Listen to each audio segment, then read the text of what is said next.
69 में किसी अभ्यासी ने बाबूजी को कहा, बाबूजी अपनी माँ का इकल्ला है और इसके 2 बच्चे हो के पहले एक्सपायर हो गए और आगे भी डॉक्टरों ने अभी जवाब दे दिया बच्चा नहीं होगा।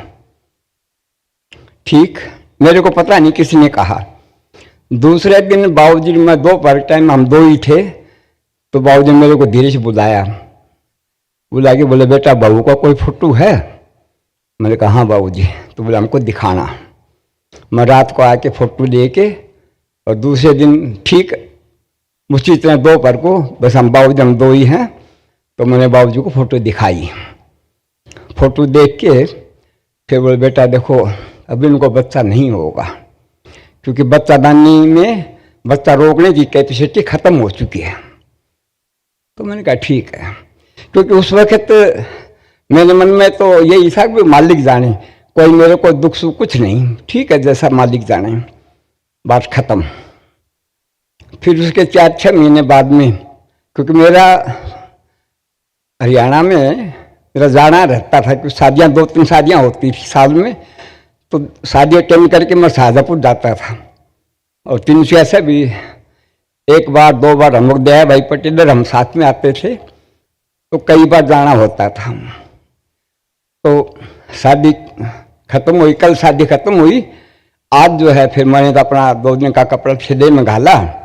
तो उस वक्त मेरे घर में पूरा विरोध था बाबूजी के नाम से, मतलब क्या क्या बातें होती पूछे नहीं। तो मैंने सोचा अगर मैं बोल के जाऊंगा तो मेरे को जाने नहीं देंगे। हमारे गांव में एक ही बस आती थी और वही वापस जाती थी। गर्मी का मौसम था, लू चल रही थी खूब जोर से। मैंने सोचा माँ को बुला के मैं धीरे से बोल दूँ। मैंने माँ को बुलाया, मैंने कहा माँ देखिए मैं 2 दिन के लिए शाहजहाँपुर जा रहा हूँ, जाने के 2 घंटे बाद में तुम बता देना वो शाहजहाँपुर चला गया, पहले मत बताना, नहीं मेरे को जाने नहीं देंगे। तो माँ भी बेचारी सीधी थी, बोले नहीं भैया नहीं जाना है। मैंने कहा नहीं माँ शाहजहाँपुर मैं जाऊँगा। तो उसने वहीं से बोला अरे शाहजहाँपुर जा रहा है। तो सब लोग जहाँ निकलने का रास्ता था, बड़ा हॉल था, सब हॉल में बैठे थे और सब हो अल्लाह करने लगे बाबूजी के बारे में दटपट। मैं अपना खड़ा खड़ा चुपचाप सुनते रहा, ठेला मेरे हाथ में था। बात होते होते अचानक मेरी मौसी बोली देखो बे रघुवीर हम तो तुम्हारे बाबूजी के बारे में कुछ जानते नहीं, अगर वो कुछ करके दिखा दे तब तो हम जाने। अचानक पता नहीं, मैंने कहा क्या चाहती हो? तो बोली भी एक बच्चा। तो मैंने कहा ठीक है 1 साल का टाइम दो, 1 साल में अगर आप चाहती हो वो हो जाए तो सब मेरे सामने प्रण करो, मेरे बाबूजी के बारे में कभी भी एक वर्ड उल्टा नहीं बोल सकोगे। अगर नहीं हो तो फिर जैसा तुम कहोगे वैसा मैं कर लूँगा। बोले ठीक है। बस हाँ किया तो मैं तो अपना वहाँ से भागा। तो बस जहाँ आती थी वहाँ बैठने का जगह भी नहीं, ऐसे जंगल सा था। बस भी उस दिन 1 घंटा लेट आई, मेरा गर्मी से पूरा शरीर लाल हो गया। मैंने कहा वापस नहीं जाऊँगा, वापस चला गया तो आने नहीं देंगे। फिर बस आई, मैं चरखी दादाजी गया, वहाँ बदली करनी पड़ती थी, प्यास लगी हुई जोर से। मैं बस अड्डे से मामा के दुकान में गया, मामा को मामा पानी, तो मामा ने पानी ला के दिया। तो फिर बोले कहाँ जा रहा है? मैंने कहा शाहजहाँपुर। तो मामा भी गाड़ी पकड़ने लग गया। मैंने कहा बकते रहो। मैं तो फिर वहाँ से दिल्ली गया, दिल्ली जाके इंक्वायरी किया, भी रात को 9 बजे ट्रेन है। तो मैं टिकट लेने के लिए गया तो वहाँ लंबी लाइन। तो अचानक पता नहीं मेरे मन में आया कोई जान पहचान का आदमी मिल जाए तो अच्छा होगा, क्योंकि सुबह 5 बजे पहुँचती थी ट्रेन। अचानक परमानंद राशिवासी हमारे 300 के अभ्यासी वो लाइन में खड़े थे।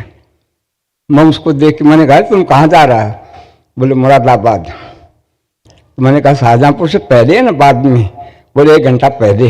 मैंने कहा नहीं भाई तुम एक काम को 2 टिकट शाहजहाँपुर का ले लो और तुम शाहजहाँपुर चलो। तो बोले ठीक है तो भाई मैं 1 दिन के लिए जा सकता हूँ। मैंने कहा मैं 2 दिन के लिए जा रहा हूँ। बोला ठीक। हम दोनों चले गए शाहजहाँपुर। वहाँ हाथ धो के बाबूजी के सामने बैठे हम 2 ही। तो परमानंद जी ने कहा कि बाबूजी मेरे को मुरादाबाद जाना था और ऐसे रघुवीर मिल गया तो फिर मैं 1 दिन के लिए आया हूँ। मैंने कहा बाबूजी मैं 2 दिन के लिए आया हूँ, बात खत्म। दिन भर मेरी बाबूजी से कोई चर्चा नहीं, और लोग आते थे बात करते थे, मैं सुनते रहता। रात को सो गया, परमान जी चले गए। दूसरे दिन सुबह मैं नहा के और जाके बाबूजी के सामने बैठा, तो मैं अकेला ही था, बस मैं बैठा हुआ हूँ। अचानक बाबूजी बोले बेटा बहुत कड़ी शर्त करके आ गए। मैंने तो कोई शर्त नहीं की। मैंने कहा बाबूजी मैंने तो कोई शर्त नहीं की। नहीं बेटा 1 साल का टाइम लेके आ गए। ओ मेरी याद है। मैंने कहा बाबूजी वो तो मैंने ऐसे यहाँ आना था।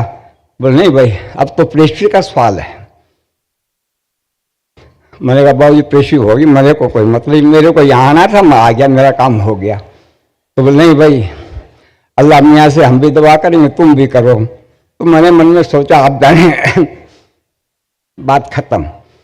उसके बाद दिन में भी मेरी कोई बाबूजी से चर्चा नहीं। लोग और आते थे, मैं सुनते गया।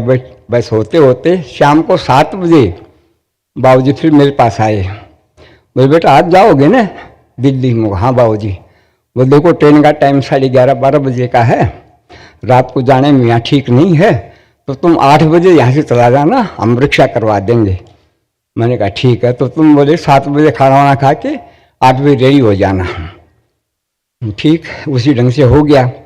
8 बजे मैं जाने लगा, बाबूजी के चरण छुए तो बाबूजी ने आशीर्वाद दिया। फिर बोले सुनो जब बहू को 3 महीना हो जाए तब तुम्हारी माँ को बोलना गोल मिर्च 4-5 गोल मिर्च सेक के घी में और डेली उनको खाने में दे दे, और मेरे को लेटर देना। जिस आदमी ने थोड़े दिन पहले कहा था कि इनकी बताने की कैपेसिटी खत्म हो चुकी है, और वही मेरे को बता रहे हैं। ठीक उसके बाद में 300 के आने के बाद में ठीक 3-4 महीने के बाद में वही सेम बात। तो फिर मैंने माँ से कहा माँ बाबूजी ने ऐसा ऐसा कहा था और ये शुरू कर देना, और मैंने बाबूजी को लेटर लिख दिया। बात खत्म। 11.5 महीना में फिर पहला लड़का हुआ। तो सब जगह मैंने खबर भेजी। तो उस दिन के बाद से 90% विद्रोह खत्म। फिर उसके बाद में 71 में बाबूजी फिर गए थे, तो नाम भी मैंने बाबूजी से लिखवाया था, उनका हरिप्रसाद नाम निकाला था। तो उसके बाद में एयरपोर्ट पर हम लोग गए, तो मेरी कुछ इच्छा हुई कि भाई बाबूजी ने इतना बड़ा उपकार किया है, कुछ डोनेशन दूँ। मैं दया भाई को दूर ले जाके मैंने कुछ पैसे उनको दिए। मैंने कहा ये मिशन में डोनेशन दे देना। तो बहुत दूर, कम से कम 50 फुट की दूरी में। तो बाबूजी ने अचानक कहा बोले उस बेकू को बुलाओ। मैं आया। अभी तो 3 बच्चे और देने हैं अब, और वही हुआ 2 लड़का 1 लड़की और हुआ। तो मालिक क्या नहीं कर सकते।